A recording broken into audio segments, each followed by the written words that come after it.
नमस्कार दोस्तों, स्वागत है आप सभी का निष्काम एजुकेशन पर। आज का हमारा टॉपिक है इंग्लिश लैंग्वेज, जो सीजी अपेक्स बैंक की वैकेंसी के लिए एमसीक्यू तैयार किया गया है। तो चलिए देखते हैं पहला क्वेश्चन क्या दिया गया है। पहला क्वेश्चन है, he is an honest boy.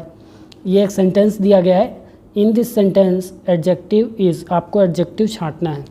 तो देखिए इसमें से कौन सा एडजेक्टिव है। ऑप्शन है एन, इज़, ऑनेस्ट या फिर बॉय। तो एडजेक्टिव वास्तव में क्या होता है कि नाउन और प्रोनाउन की विशेषता बताता है। ठीक है, नाउन और प्रोनाउन को डिफाइन करता है, उनकी विशेषता बताता है। तो यहाँ देखिए कौन सा हो जाएगा।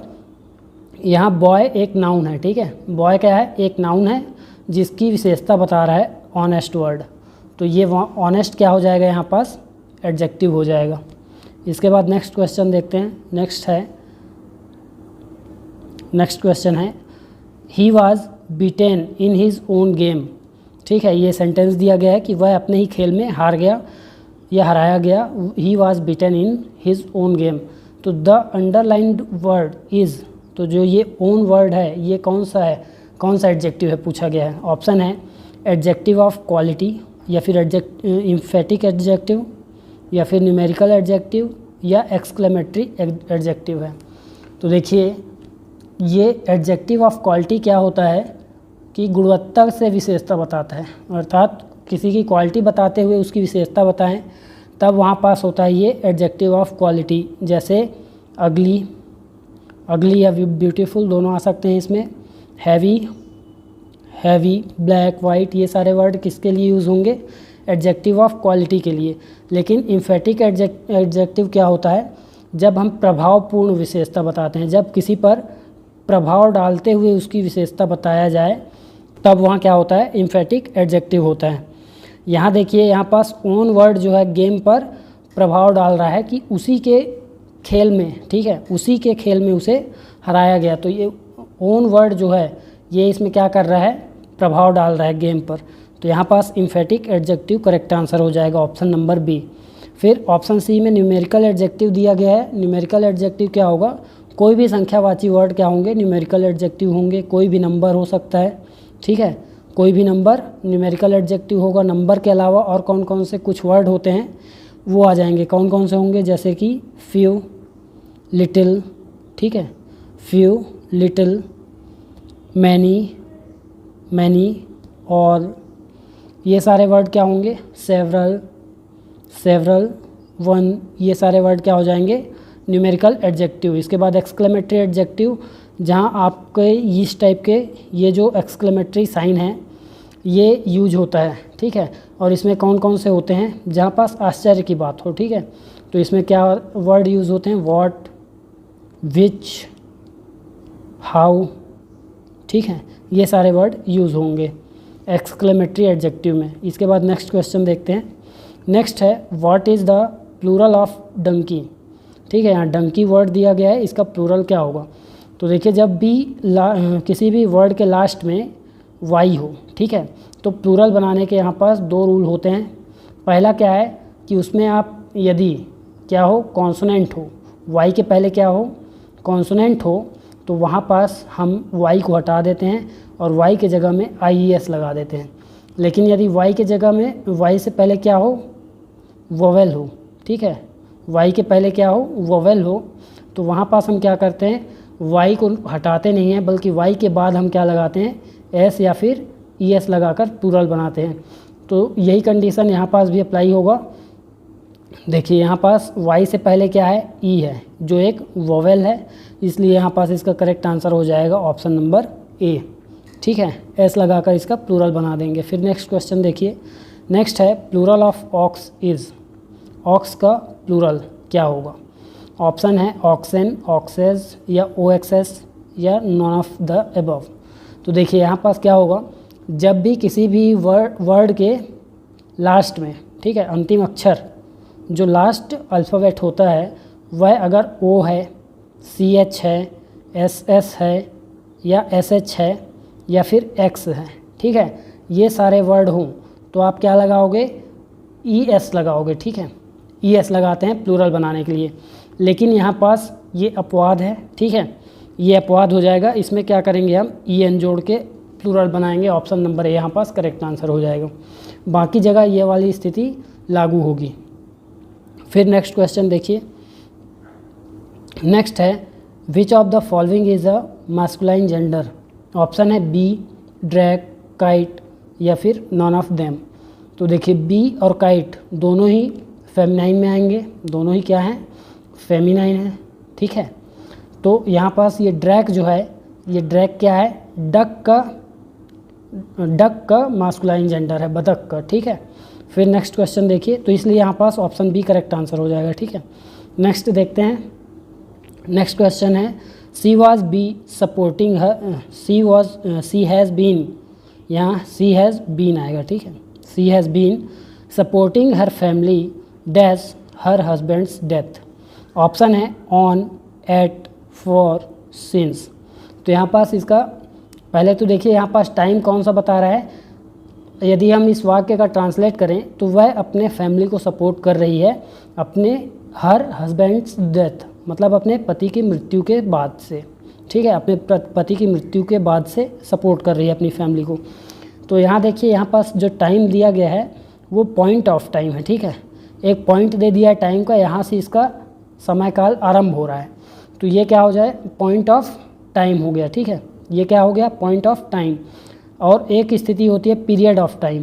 पीरियड ऑफ टाइम मतलब एक निश्चित कालखंड होता है। यहाँ पास देखिए ये बढ़ते जा रहा है, ठीक है, लेकिन जो पीरियड ऑफ टाइम होता है वह एक निश्चित होता है, इतना और इतना, ये एक निश्चित है, ठीक है। पीरियड ऑफ टाइम जैसे 1 आवर, 2 आवर, 1 मंथ, 1 ईयर, कुछ भी हो सकता है। तो पॉइंट ऑफ टाइम के लिए यूज़ होता है सिंस, पॉइंट ऑफ टाइम के लिए यूज़ होता है सिंस, पीरियड ऑफ टाइम के लिए यूज़ होता है फॉर, ठीक है। तो यहाँ पास इसका करेक्ट आंसर क्या हो जाएगा, ऑप्शन नंबर डी। फिर नेक्स्ट क्वेश्चन देखते हैं, नेक्स्ट है he will arrive dash Monday. तो यहाँ देखिए ऑप्शन है एट, टू, ऑन या फिर नॉन ऑफ द अबव। तो यहाँ देखिए he will arrive on Monday होगा, ठीक है, ऑन मंडे हो जाएगा। क्यों, क्योंकि वहाँ पास वह सोमवार को आएगा, ये क्वेश्चन का ट्रांसलेशन होगा। को के लिए यहाँ पास हम ऑन का यूज़ करेंगे, ठीक है, क्योंकि वह मंडे को ही आएगा, ये यहाँ पास क्वेश्चन का कहना है। को ही आएगा, इसके लिए हम यहाँ पास ऑन का यूज़ कर रहे हैं। एक दूसरी स्थिति देखिए कि यदि हम यहाँ पास क्या लिख दें, he will arrive by Monday. यदि हम बाई का यूज़ करते हैं तो यहाँ पास क्या हो जाएगा, वह मंडे तक आएगा। तक मतलब मंडे से पहले भी आ सकता है, ठीक है, मंडे से पहले भी वह आ सकता है। तो ये आपका डिफरेंस है ऑन और बाई में। यहाँ पास इसका करेक्ट आंसर हो जाएगा ऑप्शन नंबर सी। फिर नेक्स्ट क्वेश्चन देखिए, नेक्स्ट है she put the letter dash her pillow. तो ऑप्शन है बिलो, अंडर, ऑन, ऑफ। यहाँ इसका कहना है कि उसने पत्र को तकिए के नीचे रखा, ठीक है, तकिए के नीचे रखा।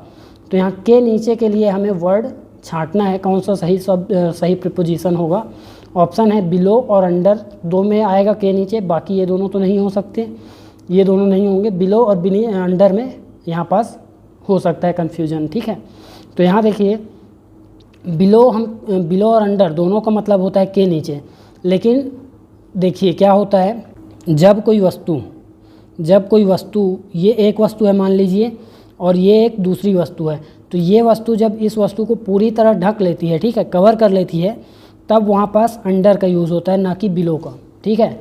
और दूसरी चीज़ अंडर कब यूज होता है, जब संपर्क की बात हो, इन दोनों वस्तुओं के बीच अगर संपर्क है तो वहाँ पास भी अंडर का यूज़ होगा, ना कि बिलो का।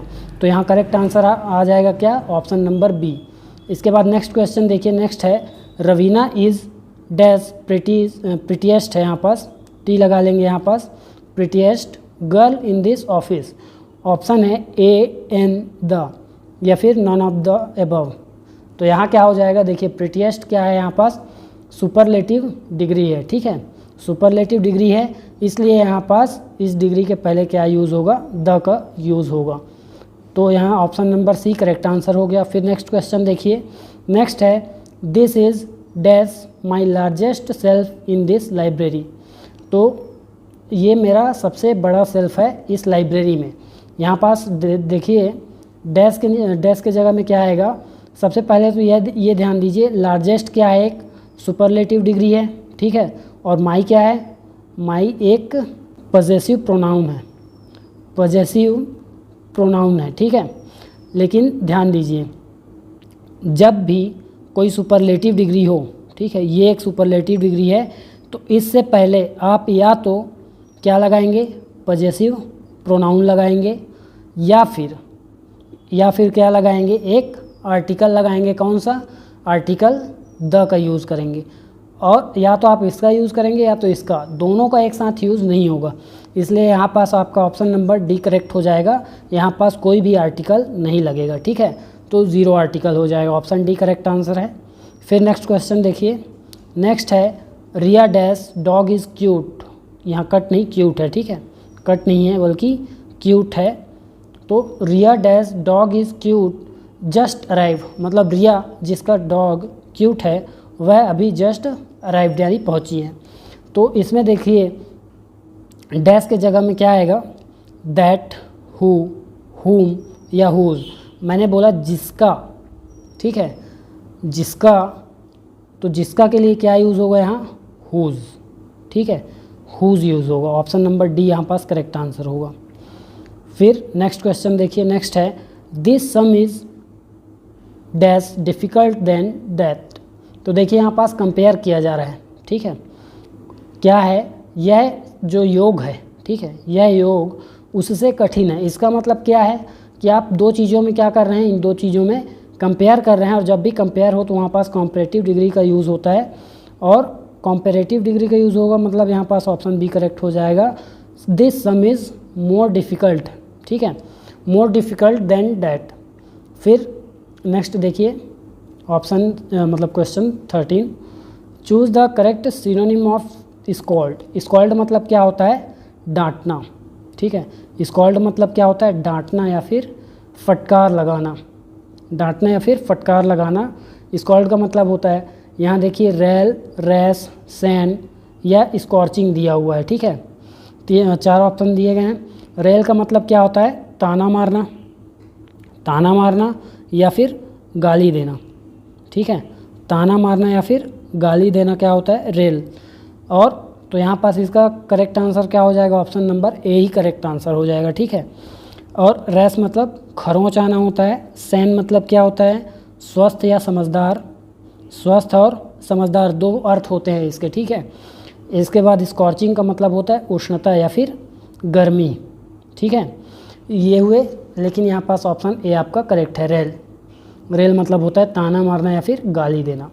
फिर नेक्स्ट क्वेश्चन देखिए, नेक्स्ट है choose the correct antonym of vain, ठीक है, एंटोनिम चूज़ करना है। यहाँ पास हमने सिनोनिम अर्थात समानार्थी शब्द चुना था, यहाँ एंटोनिम अर्थात विरुद्धार्थी शब्द चुनेंगे। तो यहाँ ऑप्शन देखिए कि इसका एंटोनिम चुनना है हमें, वैन। वैन का मतलब क्या होता है, पतन, पतन मतलब किसी की स्थिति में गिरावट होना, ठीक है, किसी के अस्तित्व में गिरावट होना क्या होता है, पतन होता है। तो इसका जो विरुद्धार्थी होगा देखिए ऑप्शन है वैन, राइज, वैन या झील। तो करेक्ट आंसर तो स्पष्ट है यहाँ पास। जब यदि आपको वैन का मतलब पता है कि पतन होता है, तो राइज मतलब क्या होता है, उदय होता है। तो ये तो आपका आंसर कंफर्म हो गया। बाकी का भी अर्थ जान लीजिए यहाँ पास। बाकी का अर्थ, ये वैन का मतलब क्या होता है, व्यर्थ। इस वैन का मतलब क्या होता है, व्यर्थ। फिर इस वैन का मतलब क्या होगा, जर्द, जर्द या फिर चाहत बोल सकते हैं इसे, ठीक है, जर्द और चाहत 2 अर्थ होते हैं इसके। झील का मतलब क्या होता है, उत्साह। इसका मतलब क्या होगा यहाँ पास, उत्साह। इसके बाद नेक्स्ट क्वेश्चन देखते हैं। नेक्स्ट है I was giving you good advice, ठीक है, I was giving you good advice, change the voice. इस सेंटेंस का हमें वॉइस चेंज करना है। तो देखिए ऑप्शन है you were being given good advice by me. देखिए गिविंग है, वाज है, इसका मतलब ये कौन सा टेंस है, पास्ट कॉन्टिन्यूअस है, ठीक है, पास्ट कॉन्टिन्यूअस है। और यहाँ देखिए यू वर बीइंग, बीइंग मतलब ये वर भी है, वर मतलब पास्ट को बता रहा है, बीइंग में आईएनजी लगा है, ये भी पास्ट कॉन्टिन्यूअस बता रहा है। गिवन गुड एडवाइस बाय मी मतलब ये आपका सेंटेंस बिल्कुल सही है वॉइस के दृष्टि से, ठीक है, पैसिव वॉइस में आपका ये बन जाएगा, करेक्ट है पैसिव वॉइस में। फिर नेक्स्ट है गुड एडवाइस। क्यों यहाँ पास देखिए यहाँ गुड एडवाइस एक ऑब्जेक्ट है, और कौन सा ऑब्जेक्ट है ये, डायरेक्ट ऑब्जेक्ट है, ठीक है, डायरेक्ट ऑब्जेक्ट है। जबकि यू भी एक ऑब्जेक्ट बन जा रहा है यहाँ पास, यू यहाँ पास सब्जेक्ट नहीं है बल्कि ऑब्जेक्ट है, ठीक है, क्योंकि सेंटेंस के बीच में है, मेन सब्जेक्ट इसका क्या है, आई है। तो इस ऑब्जेक्ट का क्या बनता है, सब्जेक्ट बनता है वॉइस में, ऑब्जेक्ट का क्या बन जाता है, सब्जेक्ट। तो एक बार हम गुड एडवाइस को भी यहाँ ले सकते हैं सब्जेक्ट के तौर पर, और यू को भी ले सकते हैं, ठीक है। तो यहाँ देखिए यू से बना हुआ है ए, और गुड एडवाइस को सब्जेक्ट के तौर पर रखकर बी ऑप्शन देखिए, गुड एडवाइस वॉज बीइंग लगा हुआ है, मतलब बिल्कुल सही है, मतलब पास्ट कॉन्टीन्यूअस में ही है। गिव का गिवन हो जाएगा, और फिर टू यू बाई मी, मतलब ये भी आपका वॉइस में सही है। फिर नेक्स्ट ऑप्शन है बोथ ए एंड बी, तो इसका मतलब ऑप्शन सी आपका करेक्ट आंसर हो जाएगा। फिर नेक्स्ट क्वेश्चन देखिए, नेक्स्ट क्वेश्चन क्या है, अगला क्वेश्चन है Ram offered me T change the voice, ठीक है, Ram offered me T change the voice. तो यहाँ देखिए ऑप्शन है I was offered T by Ram. तो पहले तो यहाँ देखिए ऑफर्ड है, इसका मतलब ये क्या है, पास्ट है, ठीक है, पास्ट सिंपल है, ठीक है, पास्ट सिंपल है। T was being offered me, ठीक, ये आपका गलत हो जाएगा, बीइंग ऑफर्ड टू मी होता, मी से पहले शब्द होता तो टू मी, और वॉज बीइंग यहाँ पास गलत हो जा रहा है, बीइंग भी गलत है क्योंकि पास्ट सिंपल का पास्ट कॉन्टीन्यूअस में चेंज नहीं होता है, ठीक है। तो आपका सेकंड ऑप्शन तो बिल्कुल गलत है, पहला सही है, ठीक है। फिर देखिए tea was offered to me by Ram, इसका मतलब देखिए यहाँ पहले तो एक ऑब्जेक्ट है टी, दूसरा ऑब्जेक्ट है मी यहाँ पास क्या है, ऑब्जेक्ट है, और टी डायरेक्ट ऑब्जेक्ट है, ये इनडायरेक्ट ऑब्जेक्ट है, ये डायरेक्ट। तो यह एक बार हमने यहाँ आई से देखा और दूसरे बार यहाँ टी से देख रहे हैं, tea was offered to me by Ram, यहाँ भी ये सेंटेंस सही है। तो इसका करेक्ट आंसर हो जाएगा option number D, both A and C. इसके बाद नेक्स्ट क्वेश्चन देखिए, नेक्स्ट है Ram said I will do it now or never, ठीक है, Ram said I will do it now or never. तो देखिए नरेशन चेंज करने के लिए बोला गया है, नरेशन चेंज करते समय क्या करते हैं, सबसे पहली चीज़ राम साइड तो राम साइड ही रहेगा, सब में है, लेकिन जो ये कॉमा और इन्वर्टेड कॉमा इन दोनों को हटाते समय हम क्या लगाते हैं, दैट का यूज़ करते हैं। और do it now or never, now का क्या हो जाता है, देखिए विल का तो विल ही नहीं रहेगा, ठीक है, विल का यहाँ पास क्या हो जाएगा, वुड होता है, विल के लिए क्या चेंज होता है, वुड में चेंज होता है। तो पहला ऑप्शन दूसरा ऑप्शन दोनों में वुड तो नहीं है, तो दोनों ऑप्शन आपके कैंसिल हो गए, पहला और दूसरा ऑप्शन तो बिल्कुल आंसर नहीं हो सकता। फिर तीसरा और चौथा दोनों में वुड तो है, लेकिन यहाँ देखिए चौथे ऑप्शन में नाउ को नाउ ही रखा है, लेकिन यहाँ पास नाउ को देन किया है, तो देन होता है, नाउ को किस में चेंज करते हैं हम, देन में चेंज करते हैं जब हम नरेशन चेंज करते हैं। तो इसका मतलब यहाँ ऑप्शन सी आपका करेक्ट आंसर हो जाएगा। फिर नेक्स्ट क्वेश्चन देखिए, नेक्स्ट है find the correctly spelled word, ठीक है, करेक्टली स्पेल्ड वर्ड मतलब जो सही स्पेलिंग से लिखा हुआ है वो वर्ड हमें छांटना ऑप्शन है। इमीडिएटली, सभी इमीडिएटली के ऑप्शन है, मैं सीधा आंसर बता रहा हूँ कि कौन सा करेक्ट होगा, ऑप्शन नंबर ए आपका करेक्ट आंसर है, ठीक है, ऑप्शन ए में जो स्पेलिंग है वह स्पेलिंग सही है।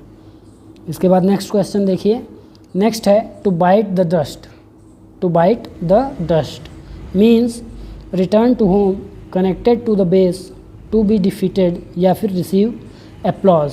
तो देखिए टू बाइट द डस्ट का मतलब क्या होता है, पराजित होना, इसका मतलब क्या होता है, पराजित होना या मात खाना, ठीक है, पराजित होना या फिर मात खाना इसका अर्थ होता है।